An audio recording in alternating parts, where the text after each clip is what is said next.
안녕하십니까. 예, KS텍의 이윤준 수석입니다. 어, 일단 오늘 이렇게 큰 무대에서 이렇게 일부분을 차지해서 세미나를 할 수 있는 기회를 가지게 된 것을 기쁘게 생각하고요.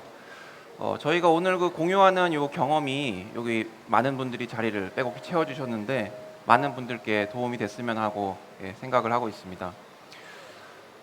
오늘 제가 말씀드릴 부분은 APS 시스템입니다. 사실 여기 이제 오신 많은 분들이 스마트 팩토리 구축에 관심이 있는 이제 분들이 오셨을 텐데요. 저희는 이제 그 중에서 솔루션을 지원할 수 있는 부분이 여러 가지가 있겠지만 저희가 이제 관심을 두고 있는 부분은 APS 시스템입니다. APS라고 하면은 이제 아시는 분도 계실 거고 이제 모르시는 분도 계실 것 같은데 APS는 약자가 Advanced Planning and Scheduling 시스템의 약자입니다. 그래서 우선 개략적으로 말씀을 드리면은 주문이 들어와서 생산 계획을 만들고 공장에서 생산 계획을 만든 후에 이제 MES로 내려가서 실제로 계획을 실행하기 위해서 MES로 넘어가기 위한 그 중간 단계에 있는 시스템이라고 보시면 됩니다. 뭐 자세한 거는 제가 또 계속 이제 말씀을 드리겠지만 어쨌든 그렇게 이제 약자를 제가 간단히 설명을 드리고요. 약 30분 정도 걸쳐서 제가 소개를 드리겠습니다. 우선 오늘 소개를 드릴 내용은 첫 번째로 지금 스마트 공장이 이제 굉장히 많은 이슈가 되고 있는데 이 스마트 공장이 그러면은 실제로 현실에 있어서 얼마나 지금 반영이 되고 저희가 여러 그 스케일의 프로젝트를 하고 있지만은 그 중에서도 주로 이제 중견이나 중소규모 이하의 이런 그 실제 사업장들에서 어떤 현실이 지금 적용되고 있는지 그런 것들을 이제 말씀을 드리고 그리고 앞으로의 발전 방향이 어떻게 될지 그런 걸 우선 첫 번째 부분으로 말씀드리고 APS 시스템을 실제로 적용을 했을 때 어떤 식으로 이제 구현이 될 것인가, 어떤 식으로 구체적으로 시스템의 모양이 나오는지를 두 번째로 말씀을 드리고 마지막으로 예, 화면이 안 나왔네요. 마지막으로 그 실제로 구축을 하게 되면 어떤 그 사례가 있는지 그거를 저희가 중소기업에 그 구축을 했던 내용 위주로 소개를 드리도록 하겠습니다. 다시 돌아가서요. 우선 첫 번째 부분으로 그 지금 스마트 공장의 정의 그리고 역할 그리고 미래 이런 게 어떻게 될 것인지 먼저 살펴보겠습니다. 요거는 이제 저희 추진단에서 제안한 그 스마트 공장 참조 모델인데요. 포인터는 별로 의미가 없네요. 그 여러 가지 현장 자동화라든지 공장 운영이라든지 여러 제품 개발, SCM 여러 가지 부분에 있어서 이제 레벨별로 이렇게 뭐 수작업에서부터 시작해서 고도화까지 여러 가지 그 형태를 가지게 되는 이런 것을 이제 보여주는 그 그림인데 실제로는 사실 아주 큰 규모의 그 공장을 가지고 있는 대기업이라든지 이런 데를 제외하고 거의 대다수의 기업에 있어서는 사실 위쪽은 거의 의미가 없고 실제로는 아주 기초 수준의 실적 집계 정도가 있다거나 아니면은 그것조차 안 되는 데는 ICT를 적용하지 못해서 수작업으로 한다든지 이런 업체들이 굉장히 많은 그런 상황입니다. 실제로는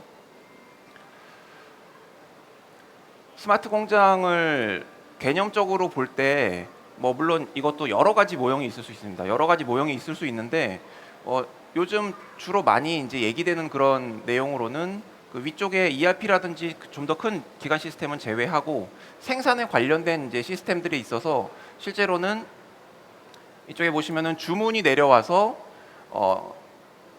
ERP나 아니면은 주문 관리 시스템에서 주문을 받아서 주문 정보가 내려와서 여기 지금 간트 차트가 이제 보이실지 모르겠는데 설비별로 그 생산 계획을 만들어주고 그리고 그 생산 계획이 된 것들을 릴리즈 해주면은 MES에서 설비와 연동해서 실제로 그 생산을 진행을 하고 여기서 실제 공장에서는 실제로 생산을 수행하면서 IoT 센서들 이런 걸 기반으로 해서 정보를 수집해서 MES에 전달해주고 MES는 그거를 또 반영해서 실적을 쌓고 이제 이런 것들을 이제 가지게 되고요. 그리고 이제 요즘 많이 얘기되고 있는 게 이제 사이버 피직스 시스템이라고 해가지고 실제로 공장에서 하고 있는 거를 3D 혹은 뭐 2D 여러 가지 방식으로 시뮬레이션 혹은 그 가상화를 통해서 이제 사용자가 이제 직접 눈으로 보면서 여러 가지를 그 시뮬레이션 해볼 수 있는 그런 환경을 이제 제공을 하려고 노력을 하고 있습니다. 그래서 이거는 여기 CPS라고 표시되어 있는데 CPS와 그 실제 그 공장이 1대1로 대응이 돼서 실제 공장에서는 시도해 볼 수 없는 것들을 가상적으로 시도해 보는 것이죠. 뭐 여러 가지 그 공정 파라미터를 바꾼다든지 아니면은 뭐 재고 레벨이나 뭐 여러 가지를 조정을 해가지고 그게 실제 생산에 어떤 영향을 끼치는지를 시뮬레이션을 해보는 겁니다. 그런 것들이 이제 또 다른 시스템과 이렇게 연동이 돼서 하는 이런 개념을 이제 가지고 있는 것들이죠. 이건 좀 더 이제 자세하게 나와 있는 부분인데 여기 보시면은 1번의 그 현장 컨트롤 시스템 그리고 MES 시스템 그리고 APS 시스템 이런 각각의 그 디테일한 내용들을 이렇게 구현할 수 있다. 이런 이미지를 가지고 보통 구현을 하고 있습니다. 실제로 그 요거는 앞에 말씀드린 것 중에서 이제 APS 부분에 좀 더 집중을 해서 그 그림을 그린 것인데 실제로 생산 계획 공장에서 매일매일 그 만드는 그 라인의 생산 계획을 만들기 위해서 그 생산 계획 담당자들이 가지고 있는 일반적인 VOC가 있습니다. 어디 가나 죄송합니다. 어디 가나 생산을 하기 위해서는 그 구매 그리고 판매, 외주 이렇게 연결이 되어 있는데 자재를 이렇게 조달하는 데 있어서 문제가 발생한다든지 차질이 발생한다든지 생산을 하는 데 있어서 설비에 문제가 있어서 생산 능력에 차질이 생긴다든지 아니면은 판매를 하는 데 있어서 그 고객의 주문이 긴급하게 들어온다든지 고객의 주문이 긴급하게 변경된다든지 보통 이렇게 크게 세 가지 정도의 문제가 일반적으로 현장에서 발생을 합니다. 그런데 현장에서 발생하는 문제들을 대응하기 위해서 또 나오는 이런 방식으로 우리가 접근해야 한다라고 나오는 것들이 생산 쪽에 있어서는 이 계획이 좋은 계획이냐 혹은 이 계획이 바람직한 계획이냐를 하는 것은 크게 두 가지의 그 싸움이라고 보시면 됩니다.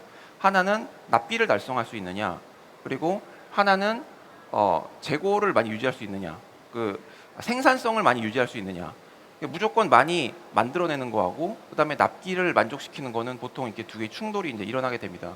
그래서 그 사이에서 어딘가에서 여기 보시면 재고 유지 비용과 그다음에 생산 비용 요게 중간에서 그 최적의 최소 비용이 드는 상황을 이제 찾아낼 수 있는 그런 계획을 만들어내는 가장 좋은 생산 계획을 만들어내는 것이 우선 첫 번째 이제 접근 방안으로 생각이 되고요.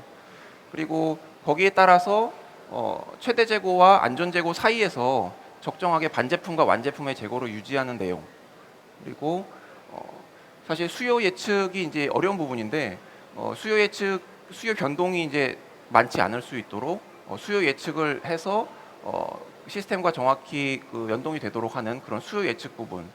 그리고 이제 이런 거는 어떻게 보면은 좀 시스템적인 이론적인 부분이고 실제로 그 담당자들이 많이 얘기하는 것은 업무 시간 단축입니다. 뭐 내가 매일매일 계획을 짜는데 뭐 5시간씩 걸리는데 이거를 반복을 계속 하면서 계속 비슷한 업무를 계속 한단 말이에요. 그러니까 이런 그 일상에서 반복하는 업무를 간소화해 주는 이런 것들이 이제 현장에서 나오는 VOC를 저희가 많이 겪고 있습니다.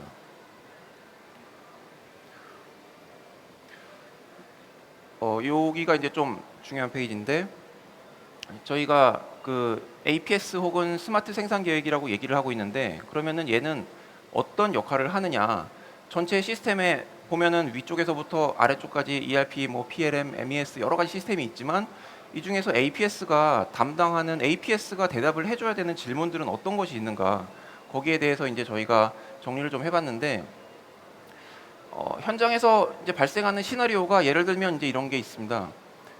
고객이 언제까지 제품을 뭐 5,000개를 납품해 줘야 된다. 할 수 있느냐 없느냐. 이제 ATP죠. ATP를 할 수 있는지 이제 확인을 해달라. 이런 이벤트가 발생을 하거나 혹은 이미 수주된 주문이기는 한데 주문이 취소된다든지 주문이 갑자기 양이 늘어난다든지 주문의 납기일이 갑자기 땡겨졌어요. 주문 변경이 일어났을 때 그러면은 이렇게 변경된 주문을 그 감당해 줄 수 있느냐 이런 질문이 이제 발생을 한다든지 아니면은 설비를 돌리는데 갑자기 중요 설비가 다운이 됐어요. 설비를 돌릴 수가 없어서 캐파가 줄었습니다. 이런 경우에 그러면은 얘가 어떤 영향을 끼치는지 이거를 보면은 각 주체별로 질문이 서로 다른 질문을 가지고 있습니다. 영업에서는 그래 이런 문제가 발생했을 때 어떤 기존 주문이 얼마나 늦어질 것인지, 그리고 생산 관리에서는 이렇게 변경된 것들이 그 공장의 생산 현황에 어떤 문제를 끼쳐서 그거를 우리가 예측해서 가시화할 수 있는지, 그리고 생산 파트에서는 그래서 부족해지는 생산 능력이 실제로 언제 얼마나 부족해지는지, 그리고 출하 쪽에서는 이렇게 변경된 내용에 따라서 저장 능력을 초과하는 시기가 있는지, 그리고 구매에서는 자재 그 필요 능력이 이제 자재 필요 내역이 바뀌었으니까 언제쯤 어떤 자재가 얼마나 부족하게 되는지, 이런 질문들을 하게 됩니다. 변경이 발생했을 때. 그래서 이런 질문에 대해서 대답할 수 있는 시스템을 솔루션을 제공해 준다 하는 것이 저희 그 생산 계획의 역할이라고 생각을 하고 있습니다. 예. 요거는 이제 조금 더 자세하게 이제 풀어 쓴 내용인데, 모듈적으로 볼 때 앞에 이제 말씀드린 것 중에서 어, 수요 예측을 한다거나, 공급망 계획을 한다거나, 혹은 납기 약속을 한다거나, 그리고 공정 계획과 스케줄, 요거는 이제 한 몸이라고 볼 수 있고, 혹은 MRP를 통해서 자재 소요 내역을 풀어낸다든지, 이런 세부적인 컴포넌트들을 필요로 한다고 볼 수 있습니다. 이런 그 APS의 역할을 제대로 수행하게 될 때 그러면은 우리는 무엇을 기대할 수 있는가, 이거를 두 가지 정도로 이제 말씀을 드리겠는데요. 우선 정성적인 기대 효과인데 뭐 여러 가지 바람직한 말들이 많죠. 근데 실제로는 저희가 그 구축하면서 고객들한테 가장 많은 응답을 받았던 거는 실제로는 업무 대응 속도입니다. 여러 가지 그 계획의 품질 자체도 이제 좋아지는 부분도 이제 당연하겠지만, 실제로는 그 현장에서는 긴급 대응력이 향상되고 업무 대응 속도가 늘어나서 변경에 그 빠르게 대응할 수 있다. 이게 이제 가장 좀 현장에서는 바람직하게 생각하는 것 같더라고요.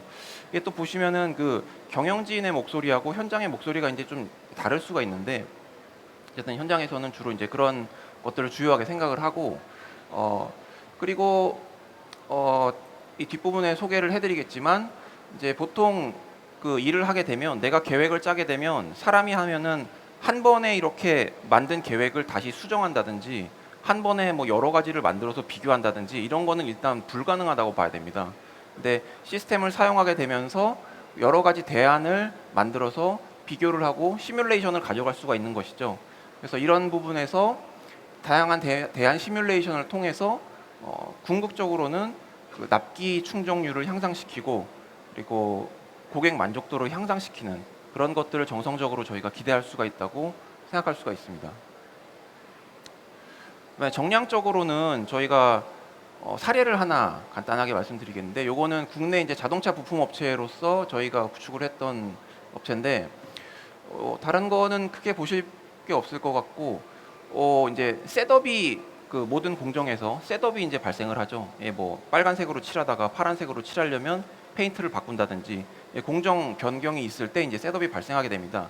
근데 이 셋업을 얼마나 줄일 것이냐, 납기나 이런 외부 요인에 영향을 주지 않는 한도 내에서 어떻게 하면 공정 변경을 최소화할 수 있을 거냐, 이런 것들이 사실 그 계획을 하시는 분들의 그 가장 큰 고민 중에 하나입니다.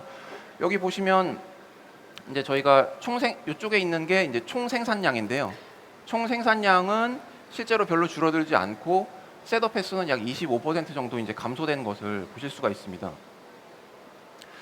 예, 요거는 이제 숫자로 나왔는데, 요것도 뭐 다른 거는 보실 필요 없고, 아래쪽에 이제 기종 변경에서 20% 정도 이제 줄어들고, 그리고 재고가 이제 여기 20%에서 30% 정도 반제품 재고가 감소한 그런 결과를 가져온 것을 보실 수가 있습니다. 이제 앞으로는 어떤 거를 추구해야 하느냐, 저희가 이제 APS 사업을 여러 군데 구축을 이제 했었는데, 그 가장 큰 시스템으로 구축을 하는 데 있어서 가장 큰 장점이라고 하는 거는 결국에는 이제 속도입니다. 속도. 사람들이 반복적으로 할 수 없는 일들을 여러 가지 반복적으로 해서 대안을 비교하고 그 중에서 나은 것을 선택할 수 있는 것이죠.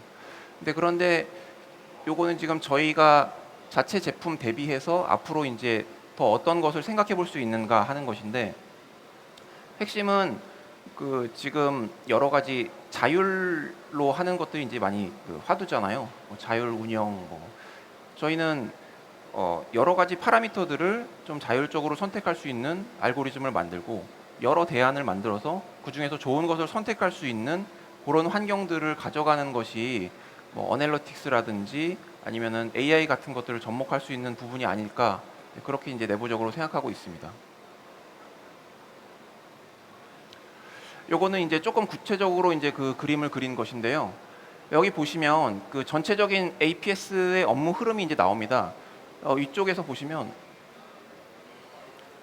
주문을 받아서 주문에서 수요를 만들고 수요에서 생판 회의를 통해서 일정 계획을 만들고 작업 지시를 내리고 실제로 이제 업무를 수행하게 되는 그런 흐름인데, 이런 흐름에 있어서 중간에 이 부분이 이제 생산 계획을 짜는 부분인데, 저희가 보통 사람이 하게 되면은 한 번에 거쳐서 이제 이루어지는 이런 일들을 좀 더 지능적인 알고리즘을 사용해서 저기 보시면 지금의 어떤 공장의 재고 상태라든지 아니면은 시황이라든지 그런 것들을 반영해서 지금은 조금 더 생산 위주로 나가는 것이 좋다, 혹은 아니면은 지금은 비용 절감 위주로 계획을 짜주는 것이 좋다, 재고 비용이 줄어드는 것이 좋다, 이런 식으로 전략을 설정을 해서 전략에 맞춰서 여러 가지를 계획을 짜서 나중에 이제 KPI를 비교한다든지 그런 것들을 통해서 시나리오를 만들고 시뮬레이션을 통해서 사용자가 좀 더 가시적으로 보고 평가를 할 수 있게 그런 방향으로 나가려는 그런 계획을 가지고 있습니다. 이상 좀 개요 부분을 간단하게 말씀드렸고요. 두 번째 부분은 저희가 실제로 그러면은 이게 시스템으로 구현이 되면 어떤 모양이 될 수 있는가, 그런 걸 자사 솔루션을 대비해서 좀 말씀을 드리도록 하겠습니다.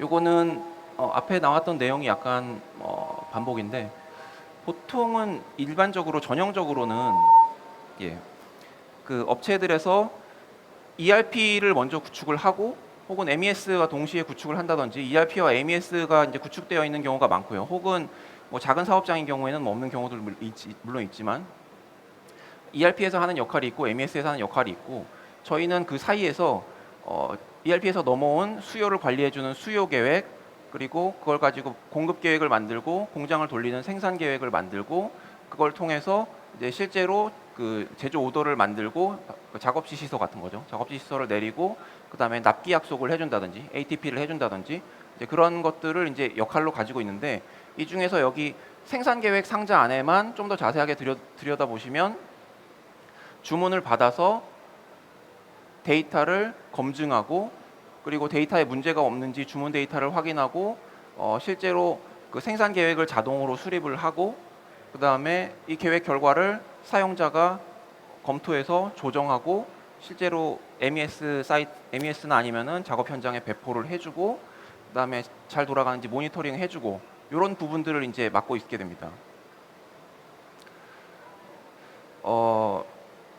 다른 시스템에 대비해서 결국은 APS의 가장 큰 특징이 뭐냐 이렇게 얘기를 한다면, 결국은 그 생산 계획을 하는 데 있어서 여러 가지 복잡한 제약사항 그리고 고려사항들을 반영한다는 것이라고 보시면 될 것 같습니다.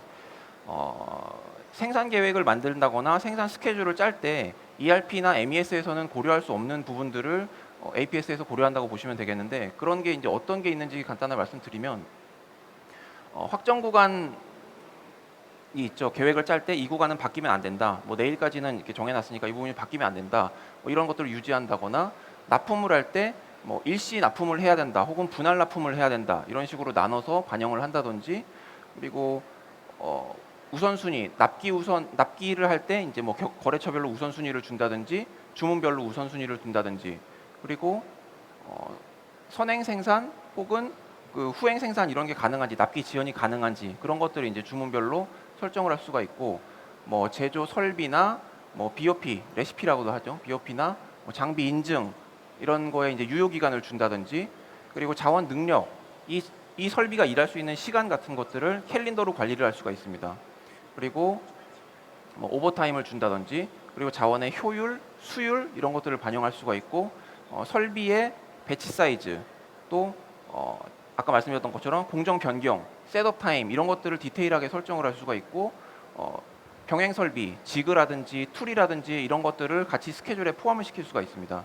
그리고 제품이나 자재에 있어서도 신제품이나 단종 제품 같은 것들이 들어오는 적용 시기를 고려한다든지, 안전 재고를 설정한다든지, 그리고 봄상에서 대체 자재나 대체 부품들이 있을 수 있습니다. 이런 것들을 스케줄을 할 때 모두 반영을 한다거나, 또 연산품이나 부산품, 뭐 화학 공정 같은 경우에는 그 처리를 하면서 어떤 가스가 나오고, 또 반대로 동시에 같이 뭐 발생되는 가스가 있습니다. 의도하지는 않았지만 같이 나오게 되는 부산품이나, 아니면은 그 QA를 통해서 그레이딩을 하게 되는 제품인 것 같은 경우에는 비닝이라고 하죠. 그래서 1등급 제품을 만들어내면서 수율에 따라서 2등급이나 3등급 제품이 같이 나오게 되는 그런 경우가 있습니다. 이런 문제라든지, 아니면은 자재를 조달할 때 자재를 얼마나 자주 조달할 수 있고, 자재를 조달할 수 있는 능력이 얼마나 되는지 서플라이어마다 그런 것들을 모두 반영하게 됩니다. 이 부분은 제가 좀 중요한 페이지라서 일일이 하나하나 다 읽었는데요. 어쨌든 이런 내용들을 반영을 한 시스템이 이제 이런 모양새가 이제 되게 됩니다. 예. 그리고 아까 그 처음 부분에 좀 말씀드렸지만, 그 사용자가 이렇게 내가 바꾸고 싶은 어떤 정책이라든지 파라미터들을 반영해서 실제로는 사용자가 여러 번 반복적으로 할 수 없는 내용을 시나리오를 만들어서 자동으로 생성하고, 자동으로 생성된 것들을 이렇게 KPI나 도표들을 통해서 비교를 해서 그 중에서 이제 취사 선택을 할 수가 있는 그런 구조를 가지고 있습니다. 그리고 요거는 그 저희 생산 계획 엔진 안에 들어있는 알고리즘에 대한 간단한 개요인데요. 일반적으로는 발견적 기법이라고 하는 휴리스틱을 보통 사용하게 되는데, 요거는 그 앞으로 이렇게 일직선으로 쭉 가는 그런 형태로 이제 계획을 짜게 됩니다. 이렇게 계획을 넣고, 계획이 넣은 다음에 그 다음에 넣고, 그 다음에 넣고, 이제 이런 식으로 단계적으로 가는데, 저희는 최적화 기법을 내부적으로 사용하고 있는데, 이거는 그 트리처럼 모든 대안을 고려를 하면서 그 대안을 각각 비교를 하고, 이 대안이 맞지 않으면 대안을 없애고, 이런 식의 이제 접근 방법을 가지고 있습니다. 요즘 이제 컴퓨팅 파워가 늘어나고 병렬 컴퓨팅이나 이런 것들이 많이 이제 사용되면서 좀 더 그 예전보다, 저희 자체적으로도 예전보다 더 좋은 결과를 저희가 얻어내는 것을 알 수가 있습니다. 그리고 이제 여러 가지 이제 다양한 화면들을 이제 보실 수가 있고요. 여기 보시면은 예를 들면은 이제 이런 게 대표적인 화면이죠. 일정 계획 간트 차트로 본다든지, 아니면 여기 지금 잘 안 보이는데 저기 제조 경로를 확인을 한다든지, 아니면은 공정별 재고 같은 게 어떤 식으로 되어 있는지 히트맵으로 확인을 한다든지, 뭐 생산량 같은 것들을 뭐 저렇게 트리맵 형태로 확인을 한다든지, 여러 가지 이제 그 계획자가 좀 가시적으로 볼 수 있는 그런 화면들을 제공을 하고 있습니다. 요거는 제가 스킵하고요. 요 업무 절차별로 쭉 제가 빠르게 진행을 해보겠습니다. 요거는 이제 시나리오 선택하는 화면, 요거는 기준 정보 보는 화면, 대상 수요를 사용자가 선택하고, 그리고 실제로 계획을 돌리고, 계획을 돌릴 때는 이제 사용자가 미리 정해놓은 파라미터들을 모아놓은 전략이라는 것을 만들어서 전략에 의거해서 이제 계획을 짜게 되고, 만들어진 것들을 여러 가지 분석 화면으로 보면서 이제 KPI나 지표들을 통해서 정량적인 비교를 하고, 나중에 시나리오 비교를 해서 이 중에서 일부를 선택을 하게 되는 그런 이제 과정이 있습니다. 예. 약간 시간이 좀 지났는데, 마지막으로 저희가 이제 사례가 많이 있는데, 그 중에서 좀 중소기업의 그 구축한 사례를 하나 소개를 간단히 해드리고 마치도록 하겠습니다. 여기는 그 진공 열 처리를 하는 업체입니다. 그래서 고객 주문을 받아서 이제 여기 이렇게 생긴 그 진공로에서 가열을 해가지고 열 처리를 하는 이제 그런 업체인데, 여기 현장에서 나오는 애로 사항이 뭐냐면, 일단 사람이 부족해요. 사람이 없으니까 이게 만약에 시스템을 도입해서 시스템을 관리하는 업무가 늘어나게 되면은 그게 이제 굉장히 큰 버든인 거죠. 그리고 외국인 근로자가 많습니다. 외국인 근로자가 많아서 시스템을 이렇게 한국말을 잘 모르고 이렇게 복잡하게 돼 있으면 접근을 못 하는 거예요. 외국인 근로자를 위한 그런 화면이 필요하다. 이제 이런 요구 사항이 있었고, 그다음에 모든 생산 관리나 주문 관리나 이런 것들이 다 수작업 그리고 엑셀 베이스로 이루어져 있었기 때문에 그 생산 실적이나 이런 거를 트레이스 하기도 힘들었고요. 뭐 열악한 환경이죠. 많은 이제 공장들이 그런 것처럼. 그리고 또 중요했던 것이 이제 전기 요금입니다. 여기서는 그 설비들을 돌리기 위해서 이제 계속 전기 요금을 사용을 하는데, 이 원가를 줄이기 위해서 스케줄을 좀 조정을 해서 생산 일정을 조정해서 전기 요금을 좀 줄일 수가 있는 거죠. 그래서 그런 것들이 이제 어떻게 진행되었는지 제가 빠르게, 시간이 얼마 안 남았으니까 빠르게 말씀을 드리겠습니다. 요거는 저희가 구축 범위를 이제 일반적으로 APS에서 하는 부분과 그다음에 MES에서 하는 아주 일부분만 저희가 POP에 해당하는 부분만 이제 구축을 했고, 요건 제가 스킵하고, 여기 보시면은 이제 공정이 쭉 이렇게 있게 되는데, 공정과 함께 저희 원래는 다 수작업으로 했던 그런 부분을 태블릿 PC와 산업용 컴퓨터로 이제 대체를 했고요. 그리고 전력에 대한 내용은 이제 뒤에 나오니까 뒷부분에 이제 말씀을 드리겠습니다. 개선 효과를 한번 말씀을 드리면, 우선 그 각각의 로트가 있는데 이 로트에 대해서 추적을 하고 작업 이력을 기록을 해서 실제로 어떤 작업자가 작업을 했으며 이런 것들이 이제 쭉 그 저장이 되는 거죠. 그래서 이제 클레임을 추적한다든지, 그리고 실시간으로 이제 사무실에서 그 정보를 보면서 이제 품질 사고를 예방할 수가 있는 그런 효과가 있었고요. 그다음에 수기 업무를 디지털화해서 이제 휴대폰으로 주문을 입력하고 태블릿 PC로 실적을 입력하고, 외국인 근로자들도 그 산업용 PC에다가 쉬운 화면을 만들어줘서 실적 그 입력하는데 오류가 없도록 그렇게 이제 했습니다. 그리고 일상적으로 반복하는 작업을 지원해서 이제 업무 시간을 줄이고, 그리고 마지막으로 이제 전기 요금을 줄이는 그런 내용이 이제 뒤에 있습니다. 요거는 이제 뭐 이렇게 자동화됐다 이런 내용이고, 도입촌에는 다 이렇게 종이로 했던 부분을 이렇게 휴대폰으로 입력하도록 주문 등록을 했고, 생산 정보도 원래 이렇게 그냥 종이에 돼 있었는데 제대로 사실 관리 안 되죠. 이런 부분이 다 이렇게 전산적으로 입력해서 이제 관리가 되고, 요건 이제 설비 관리도 이렇게 했다.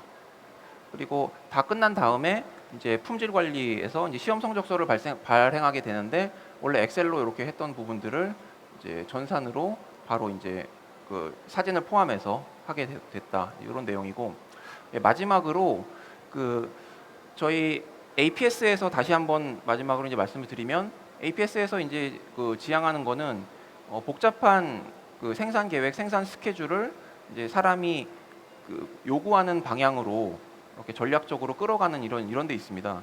여기서는 어떤 거를 저희가 적용을 할 수가 있었냐면, 실제로 아래쪽에 보면은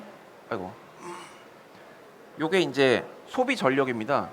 각각의 작업에 대해서 여기는 아까 저 열처리 롤을 돌리기 위해서 이제 그 전력이 많이 필요한데, 이 전력 패턴을 어떤 식으로 조절하느냐에 따라서 그 전기 비용이 달라지는 거죠.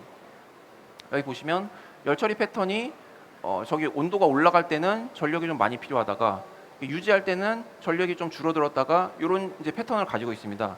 이런 패턴들을 잘 끼워 맞추게 되면 잘 아시다시피 전기 요금이 이제 그 시간별로 차등제로 돼 있죠. 그 어떤 예를 들면 뭐 오전에는 좀 비쌌다가 뭐 오후 점심 때 좀 쌌다가 오후에도 비쌌다가 그 심야에는 싸고, 그래서 이런 것들을 잘 조합을 하게 되면 그 이런 패턴, 동일한 패턴을 가지고 동일하게 납기를 만족시키는 한도 내에서 이제 그 피크에 해당하는 부분을 줄이는 그런 것을 저희가 아까 보여드렸던 것처럼 수리적 최적화를 통해서 계획을 짜고, 이 중에서 이제 가장 그 바람직한 최소 전력을 사용하는 그런 것들을 이제 적용할 수가 있습니다. 저희 이렇게 해서 전력을 실제로 한 25% 이상 감축한 그런 효과가 있었습니다. 뭐 이상으로 좀 간단하게 APS에 대한 소개를 마치도록 하겠습니다. 감사합니다. 네, 수고해주신 이윤준 수석님께 큰 박수 부탁드리겠습니다. 감사합니다.